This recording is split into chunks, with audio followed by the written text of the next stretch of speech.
heureuse d'avoir fait des rencontres à la sortie de l'hémicycle et d'être venue quand j'ai entendu que c'était mon collègue Lecoq qui avait organisé ce colloque. Donc je suis députée de La République En Marche, de la majorité présidentielle. Je suis une ancienne élue locale du Parti Socialiste, je ne l'oublie pas. J'ai eu des camarades aussi par le passé. C'est pour ça que je suis là d'ailleurs aussi. Et j'ai une histoire personnelle, familiale avec la Côte d'Ivoire qui remonte à peu près à la période où je suis née, en 1961.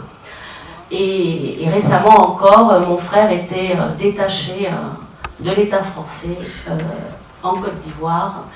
Mais je l'ai connu en tant qu'adulte, la Côte d'Ivoire, que sur Ouattara. Je tiens à le signaler. Voilà.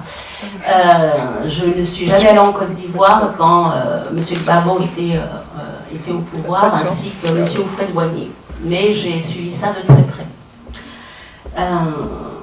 Je suis là et je suis restée le plus que j'ai pu avec vous parce que je pense fortement que comme il a été dit par les différents intervenants, la paix entre tous les Ivoiriens est possible, est fort possible, mais il faut, comme l'a dit au tout début un intervenant, il faut un peu, et je reprends ces termes, il a dit blanchiser, c'est ça.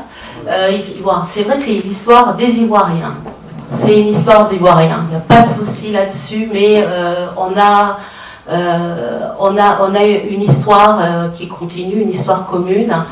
Et moi, étant née en 1961, comme pour d'autres pays de l'ancienne puissance coloniale française, j'ai un fardeau à porter, même si je n'y suis pas pour grand-chose, personnellement, mais voilà. Et je suis engagée politique, donc je ferai tout ce qui est en mon pouvoir pour qu'il y ait une paix politique, une paix sociale.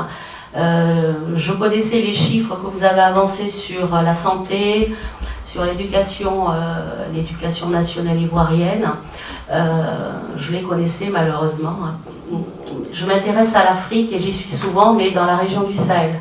Donc pour moi, de m'occuper de la Côte d'Ivoire, déjà je vous l'ai dit, c'est quelque chose qui est naturel et je serai à vos côtés.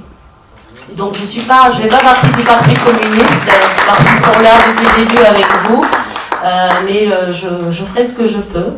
Et je sais qu'après cette intervention, je vais avoir beaucoup de coups de fil, mais c'est pas grave.